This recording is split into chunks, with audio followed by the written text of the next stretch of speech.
Olá, uma boa noite para você. Uma mensagem que sobreviveu 2 milênios e ainda hoje reúne mais de 2 bilhões de seguidores em todo o mundo.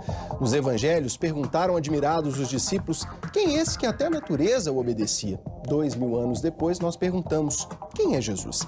Na semana em que o mundo lembra sua morte e ressurreição, partimos para uma viagem em sua vida e personalidade.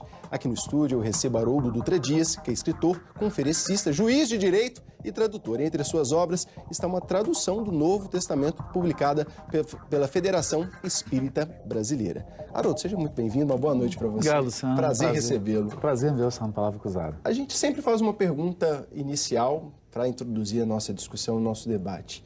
A gente consegue resumir, numa pergunta simples, a vida de Jesus ou quem é Jesus?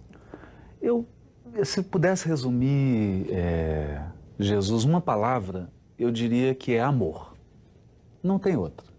Porque tudo que eles narram sobre ele nos evangelhos, o que a gente consegue resgatar da história dele, porque o que está registrado é 0,5%, talvez. Mas o que a gente consegue resgatar, o que se sobressai é isso. Quer dizer, Luciano, e esse é um ponto interessante, a gente precisa atentar para a época em que ele viveu. Quer dizer, Jesus viveu numa época, numa cultura oral. Quer dizer, a escrita era uma arte. A pessoa, para escrever, você tinha que preparar o papiro, caneta, caniço, tinta. Não era como você vai hoje numa papelaria, compra um pedaço de papel e uma caneta esferográfica. Isso não existia. Então, o que era mais fácil? Era mais fácil decorar. Papiro muito caro, você pagar um escriba para escrever, né? Eu lembro, se quem quiser ter uma ideia do que era a época de Jesus, assista o filme Central do Brasil. As pessoas chegam ali para aquela personagem da Fernanda Montenegro e pedem para ela escrever uma carta. Antigamente era isso. Então as pessoas preferiam decorar.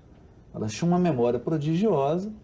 Basta se lembrar que na Grécia chegavam aqueles cantores e recitavam todos os poemas de Homero ao vivo. Uma vez só. Sem pausa. Sem TP. Sem TP, né?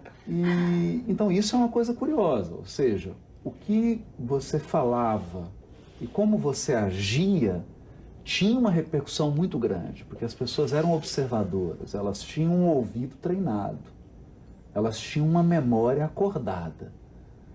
É tanto que tem uma coisa curiosa, assim, se a gente ler Platão, ele fala que Sócrates era contra a escrita. Ele fala assim, não deixa ninguém ficar escrevendo não, porque vai enferrujar a memória. Então, quando a gente atenta para isso, a gente percebe por que tudo foi gravado com tanta fidelidade, por que os atos dele tiveram um impacto muito grande, porque ele vivia no meio de pessoas atentas, de pessoas com a memória muito acesa. E pessoas também que estavam muito observando, como hoje, coerência.